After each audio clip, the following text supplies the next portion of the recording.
Yes sir. Doctor Sunil sir, ಈಗ ಸಹಜವಾಗಿ ಪಾನಿಪುರಿ ತಿಂದಂತ ಸಂದರ್ಭದಲ್ಲಿ ನಮಗೆ ಒಂದಷ್ಟು ಸಿಂಪ್ಟಮ್ಸ್ ಗಳು ಕಾಣಿಸ್ಕೊಳ್ಳುತ್ತೆ. ಯಾವಾಗ ಅದ್ರಲ್ಲಿ ಕೆಮಿಕಲ್ ಆಡ್ ಆಗಿದ್ದಾಗ ಮಾತ್ರ. ನ್ಯಾಚುರಲ್ ಆಗಿ ತಿಂದಂತ ಸಂದರ್ಭದಲ್ಲಿ ಬಹುಶಃ ಏನೂ ಆಗಲ್ಲ. ಸೊ ನೀವು ಗಮನಿಸಿದ ಹಾಗೆ ಸೊ ಏನ್ ಸಿಂಪ್ಟಮ್ಸ್ ಕಾಣಿಸ್ಕೊಳ್ಳುತ್ತೆ ಪಾನಿಪುರಿ ಮಸಾಲೆ ಪುರಿ ತಿಂದ ತಕ್ಷಣ? ನಿಜವಾಗ್ಲೂ ಸಿಂಪ್ಟಮ್ಸ್ ಅಂತ ಏನಿರಲ್ಲ, ಆ ಟೇಸ್ಟ್ ಇರುತ್ತಲ್ಲ, ನಮ್ಮ ಟೇಸ್ಟ್ ಬಡ್ಡನ್ನ ಇನ್ಕ್ರೀಸ್ ಮಾಡುತ್ತೆ. ಯಾವಾಗ್ಲೂ ಅದಂತ ಪದೇ ಪದೇ ತಿನ್ನಿಸ್ಬೇಕಂತ ಒಂದಿಷ್ಟು ನಾಲ್ಗೆಗೆ ಅದು ಶುರು ಆಗುತ್ತೆ. ಬಹಳಷ್ಟು ಇವಾಗ ಸರ್ಕಾರ ಹೇಳುವಂಥದ್ದು ಗೋಬಿ ಮಂಚೂರಿ ಮತ್ತೆ ಕಾಟನ್ ಕ್ಯಾಂಡಿ ಮತ್ತೆ ಈ ಪಾನಿಪುರಿಯಲ್ಲಿ ಪಾನಿಪುರಿಯಲ್ಲಿ ಅಜಿನೋಮೋಟೊ ಬಳಸ್ತಾ ಇದ್ದಾರೆ ಅಂತ ಹೇಳ್ತಾರೆ. ಮತ್ತೆ ಈ ಇದರಲ್ಲಿ ಗೋಬಿ ಮಂಚೂರಿ ಮತ್ತೆ ಕಾಟನ್ ಕ್ಯಾಂಡಿಯಲ್ಲಿ ರೋಡಮೈನ್ ಬಿ ಅಂತ ಒಂದು ಕೆಮಿಕಲ್ ಅನ್ನ ಯೂಸ್ ಮಾಡ್ತಾ ಇದ್ದಾರೆ. ರೋಡಮೈನ್ ಬಿ, ರೋಡಮೈನ್ 1B ಅಂತ ಒಂದು, ಮತ್ತೆ ಸನ್ಸೆಟ್ ಎಲ್ಲೋ ಅಂತ, ಈ ಮೂರು ಅದನ್ನ ಕೆಮಿಕಲ್ನ ಯೂಸ್ ಮಾಡಿ ಜನರಿಗೆ ಕೊಡ್ತಾ ಇದ್ದಾರೆ ಅಂತ ಕಂಡು ಬಂದಿದೆ. ಎಷ್ಟು ಸ್ಯಾಂಪಲ್ಸ್, ಒಂದು 25 ಸ್ಯಾಂಪಲಲ್ಲಿ 15 ಸ್ಯಾಂಪಲ್ಸು 50%ಗಿಂತ ಹೆಚ್ಚು ಪ್ರಾಡಕ್ಟ್ಗಳಲ್ಲಿ ಇದು ಕಂಡು ಬಂದಿದೆ ಅಂತ. ನಿಜವಾಗ್ಲೂ ಇದರಿಂದ ಸಾಕಷ್ಟು ಜನಕ್ಕೆ ಲಿವರ್ ಡ್ಯಾಮೇಜಸ್ ಆಗುತ್ತೆ, ಕ್ಯಾನ್ಸರು ಸುಮಾರು ವರ್ಷಗಳಿಂದ ತಿಂತಾ ಇರೋರಿಗೆ ಕ್ಯಾನ್ಸರ್ ಬರುವಂಥ ಚಾನ್ಸಸ್ ಇರುತ್ತೆ, ಇಂಡೈಜೆಷನ್ ಆಗುತ್ತೆ. ಆವಾಗಲೇ ಹೇಳಿದಾಗೆ ಮೇಡಮ್ಮು ಆವಾಗಲೇ ಬೇದಿ ಶುರು ಆಗುವಂಥದ್ದು, ಹೊಟ್ಟೆ ಡಿಸ್ಕಂಫರ್ಟ್ ಆಗುವಂಥದ್ದು ಇದೆಲ್ಲ ಆಗುತ್ತೆ.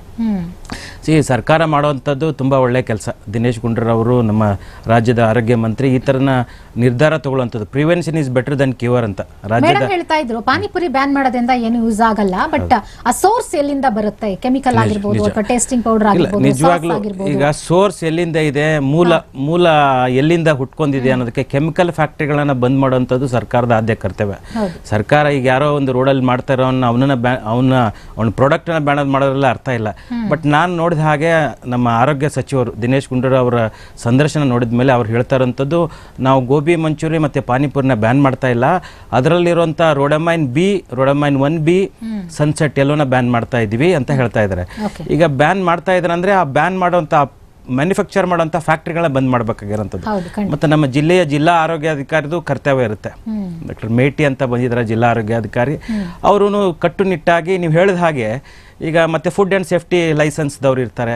ಈಗ ಜನಕ್ಕೆ ಇವಾಗ ನಾವು ರೋಡಲ್ಲಿ ಹೋಗ್ತಾ ಇರ್ತೀವಿ, ಏನಾದರೂ ತಿಂತೀವಿ, ತಿಂದಮೇಲೆ ಟೇಸ್ಟ್ ಇರುತ್ತೆ, ಇನ್ನು ಕೆಲವರಿಗೆ ಯಾಕೋ ಇದು ತುಂಬ ಟೇಸ್ಟ್ ಇದೆಯಲ್ಲ ಅನಿಸುತ್ತೆ, ಇನ್ನು ಕೆಲವರಿಗೆ ಇದು ಯಾವುದೋ ಕೆಮಿಕಲ್ ಕಂಡು ಬಂದಿರುತ್ತೆ. ಆವಾಗ ತಕ್ಷಣಕ್ಕೆ ಅವ್ರು ಪೊಲೀಸ್ ಸ್ಟೇಷನ್ ಕಂಪ್ಲೇಂಟ್ ಮಾಡ್ಬೇಕಾ, ಇಲ್ಲ ಫುಡ್ ಡಿಪಾರ್ಟ್ಮೆಂಟ್ ಕಂಪ್ಲೇಂಟ್ ಮಾಡ್ಬೇಕಾ, ಇಲ್ಲ ಹೆಲ್ತ್ ಡಿಪಾರ್ಟ್ಮೆಂಟ್ ಕಂಪ್ಲೇಂಟ್ ಮಾಡೋಕೆ ಗೊತ್ತಾಗಲ್ಲ. ಹಾಗಾಗಿ ಸರ್ಕಾರ ಒಂದು ಹೆಲ್ಪ್ಲೈನ್ ಮಾಡಿ, ಸರ್ಕಾರ ಅಂತ ಹೇಳಿದೆ 10 ಲಕ್ಷ ರೂಪಾಯಿ ದಂಡ, 7 ವರ್ಷ ಸಜಾ ಅಂತ ಹೇಳಿದೆ.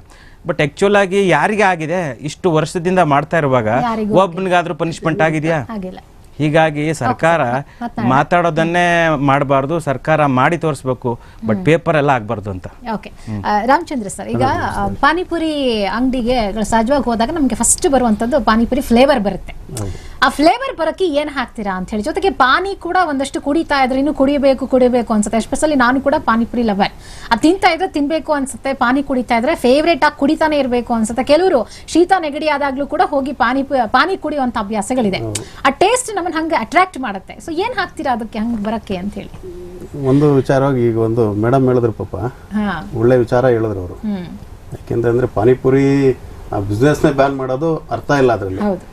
ಲಕ್ಷಾಂತರ ಜನ ಇದ್ದಾರೆ. ಯಾಕೆಂತಂದ್ರೆ ಲಕ್ಷಾಂತರ ಜನ ಸಣ್ಣ ವ್ಯಾಪಾರದಿಂದ ದೊಡ್ಡ ವ್ಯಾಪಾರದವರೆಗೂ ಇದ್ದಾರೆ. ಸ್ಟಾರ್ ಹೋಟ್ಲು ತವಿಂದ ಹಿಡಿದು ಫುಟ್ಪಾತ್ ವ್ಯಾಪಾರದವರೆಗೂ ಬಿಸ್ನೆಸ್ ನಡೀತಾ ಇದ್ದಾರೆ.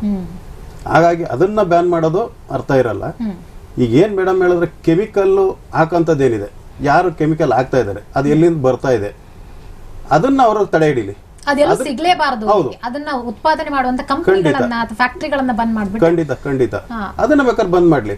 ಈಗ ಅದನ್ನೆಲ್ಲ ಕೊಟ್ಟು ಈಗ ಜನಗಳಿಗೆ, ಈಗ ನಮ್ಮಲ್ಲಿ ನಮ್ಮ ಕರ್ನಾಟಕ ಜನದಲ್ಲಿ ಆಲ್ಮೋಸ್ಟ್ ಆಲು ನಮ್ಮವ್ರು ಇಲ್ಲಿಯವರು ಒಂದು ನನ್ನ ಗೊತ್ತಿರೋ ಪ್ರಕಾರ ಅಂತ ಐಟಮ್ಗಳನ್ನ ಕೆಲವರು ಯೂಸ್ ಮಾಡಲ್ಲ ಅಂತ ಅನ್ಕೊಂತೀವಿ. ಈಗ ಹೊರಗಡೆಯಿಂದ ಬಂದಿದ್ದಾರೆ, ನಾರ್ತ್ ಇಂಡಿಯನ್ಸ್ ಅಲ್ಲಿಂದ ಇಲ್ಲಿಂದ ಬಂದಿದ್ದಾರೆ. ಅವ್ರಿಗೇನು ಅಂದ್ರೆ ಫ್ಲೇವರ್ನ ಕೊಡ್ಬೇಕು. ಇನ್ನು ನಮ್ಮ ಜನಕ್ಕೆ ಏನಾಗ್ಬಿಟ್ಟಿದೆ ಅಂದ್ರೆ ನಮ್ಮವ್ರನ್ನ ಅಕ್ಸೆಪ್ಟ್ ಮಾಡೋದು ಕಮ್ಮಿ ಆಗ್ಬಿಟ್ಟಿದ್ದಾರೆ ಇವರು ಜನಗಳು. ಅದು ಬೇರೆ ಟೇಸ್ಟ್ ಅನ್ನ ಫಾಲೋ ಅಪ್ ಮಾಡಕ್ ಹೋಗ್ತಾರೆ. ಇಲ್ಲಿ ನಮ್ಮಲ್ಲಿ ನಾವು ಏನ್ ಮಾಡ್ತೀವಿ, ನಮ್ಮ ನಾಟಿ ಸ್ಟೈಲ್ ತರ. ಈಗ ನಾವು ಹಳ್ಳಿಯಿಂದ ಬಂದು ಹಳ್ಳಿ ರೈತರ ತರ ಇದ್ದು ಹಳ್ಳಿ ಮಕ್ಕಳಾಗಿ, ಈಗ ನಮ್ಮ ಅಜ್ಜಿ ತಾತಿರು ಏನ್ ಮಾಡ್ತಾ ಇದ್ರು, ಅವ್ರ ಅಡಿಗೆ ಊಟ ಏನ್ ಮಾಡ್ತಾ ಇದ್ರು, ಅದ್ರ ಮೇಲೆ ಎಕ್ಸ್ಪ್ಲನೇಷನ್ ಮಾಡ್ಕೊಂಡು ಹೋಗ್ತಾ ಇದ್ವಿ ನಾವು ನ್ಯಾಚುರಲ್ ಆಗಿ. ಈಗ ಹೊರಗಡೆಯಿಂದ ಬಂದಿದ್ದವ್ರು ಏನ್ ಮಾಡ್ತಾ ಇದಾರೆ, ಅವ್ರದ್ದು ಅಲ್ಲಿದೆ ಆದ ಕಲ್ಚರ್ ಅಲ್ಲಿ ಬಂದಿದ್ದಾರೆ. ಅದೇ ಮೇಡಮ್ ಹೇಳ್ತಾ ಇದ್ರು ಒಂದ್ 30 ವೆರೈಟೀಸ್ ನಾವು ಟ್ರೈ ಮಾಡಬಹುದು, ಬಟ್ ಮಾಡಲ್ಲ. ಯಾಕೆ ಅಂದ್ರೆ ಹೌದು. ಆರ್ಟ್ ಇಲ್ಲ ಅಂತ ಹೇಳಿದ್ರು. ಅಡಿಗೆ ಮಾಡುವಂತ ಕಲೆ ಇರ್ಬೇಕು. ಈಗ ನಮ್ಮಲ್ಲೇ ನಾನು ಕೆಲವೆಲ್ಲ ಸಾಕಷ್ಟು ಐಟಮ್ಗಳಿದೆ ನನ್ನಲ್ಲಿ, ಒಂದು 40-50 ಐಟಮ್ ಮೇಲ್ ಮಾಡ್ತಾ ಇದೀವಿ. ಅದರಲ್ಲೇ ನಮ್ಮ ಐಟಮ್ಗಳಲ್ಲೇನೆ ನಾವು ಯಾವುದು ನ್ಯಾಚುರಲ್ ಅಡುಗೆನೆ. ಹಾಗಾಗಿ ನಾವೀಗ ಪಾನಿಪುರಿ ಟೇಸ್ಟ್ ಬರೋದಕ್ಕೆ ಏನು ಕಾರಣ ಅಂದರೆ ನಮ್ಮಲ್ಲಿ ಒಳ್ಳೆ ಗುಣಮಟ್ಟದ್ದು ಮೆಣಸಿನಕಾಯಿ, ಪುದೀನ, ಕೊತ್ತಂಬರಿ, ಜೀರಿಗೆ, ಮೆಣಸು, ಒಂದಿಷ್ಟು ಬೆಳ್ಳುಳ್ಳಿ, ಅದನ್ನು ಚೆನ್ನಾಗಿ ರುಬ್ಬಿ ಆ ಹುಣಸೆಹಣ್ಣು ಅಂತ ಬರುತ್ತೆ. ಆ ಹುಣಸೆಹಣ್ಣು ಇದೆಯಲ್ಲ ಆರೋಗ್ಯಕ್ಕೆ, ಜೀರ್ಣಕ್ಕೆ ತುಂಬಾ ಉತ್ತಮವಾದದ್ದು. ಅದೇ ನಮಗೆ ಹುಳಿ ಕೊಡುವಂತ ಹುಳಿ ಕೊಡೋದು. ಮತ್ತೆ ಹೌದು, ಅದನ್ನ ಯೂಸ್ ಮಾಡ್ಕೊಂಡು ಪಾನಿ ಮಾಡಿದ್ರೆ ನಿಮ್ಗೆ ಯಾವುದೇ ತರದ್ದು ರೋಗ ಆಗ್ಲಿ, ಇನ್ನೊಂದಾಗ್ಲಿ, ಮತ್ತೊಂದಾಗ್ಲಿ ಯಾವುದು ಬರಲ್ಲ. ನಾವು ಅದಕ್ಕೆ ಬೇರೆ ತರದಲ್ಲಿ ಏನೋ ಟೇಸ್ಟ್ ಬರ್ಲಿ ಅಂತ ಕೆಮಿಕಲ್ ಯಾವುದೋ ಬೇರೆ ಏನೋ ಮಾಡ್ತಾರೆ, ಅದು ಮತ್ತೊಂದೇನೋ ನಮ್ಗೆ ಗೊತ್ತಿಲ್ಲ. ಅದು ಆ ತರದನ್ನ ಹಾಕೊಂಡು ಮಾಡಿದ್ರೆ ಅದಾಗ್ಬೋದು. ನಮ್ಗೆ ಅದು ಬೇಡ, ನಮ್ಗೆ ನ್ಯಾಚುರಲ್ ಆಗಿ ಮಾಡ್ಬೇಕು ಅನ್ನೋದೇ ನಮ್ಮ ಉದ್ದೇಶ.